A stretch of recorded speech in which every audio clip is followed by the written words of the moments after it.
Welcome back to the IBFP. Here's your host, Boxing New. You can't fix stupid. Jermall Charlo caught clout chasing Canelo Alvarez yet again. And look, let's just break it down honestly and objectively as possible. And Jermall Charlo has recently come out and stated that where is Canelo at? Canelo can get that work too. Jermall Charlo is open to fighting Canelo Alvarez at 160, 168, or even a catch weight in between, according to an interview he did with The Zone. Jermall Charlo also says he'll fight Canelo at 168 only if it makes sense. He states, and I quote, "If the fight makes sense for me to go up to 168 to fight Canelo, then yes, I'm open for it."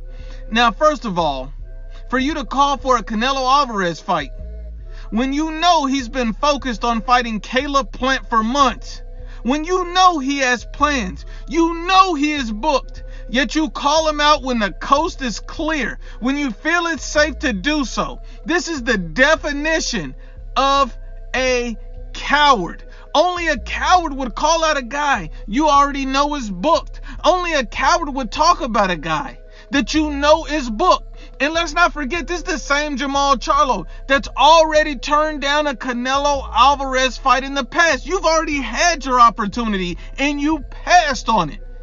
This guy's an absolute coward. Only an idiot would believe this man. He's simply clout chasing Canelo Alvarez's name. That's all this is. Jermall Charlo even went on to say that Canelo Alvarez has an ugly style, but yet he's a unified champion. He's beating undefeated world champion. How is that an ugly style, you moron?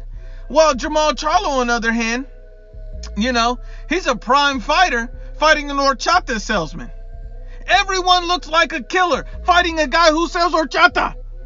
Everybody looks like a killer fighting that guy. What are you talking about? All this dude does is cherry pick, duck and cherry his whole career, ducking and cherry picking. This is garbage truck juice. Garbage truck juice. This is his exact statement. He's got an ugly style and he's strong with that little ugly style he has. My style is pretty, my style is neat, and my style is stronger. So we'll see how it matches up. Now here's the thing. Your style can look pretty. It can look neat, and it can even look strong. When you fight horchata salesman, when you fight a killer, which he's never fought, we'll see how pretty that style is, because that style will get beat up. Let's be real about it. I mean, this is the same Jermall Charlo saying that, he'll move up to 68 to fight Canelo, who's the best fighter at 168. But you won't even fight David Benavidez at 168. You make an excuse and say, I'm a 160 pounder, bro. But you call him out. You say that you're going to knock out David Benavidez. Then you make up every excuse in the book not to fight him. Not to fight him. You make excuses why you won't fight him. He got to get a COVID vaccine. He's too young. But then you'll turn around and cherry pick Jaime Munguia's leftovers? Make that make sense. You gotta be a moron, idiot, and a dummy to believe Jermall El Pollo Loco Charlo. Because men lie, women lie, but the facts don't lie.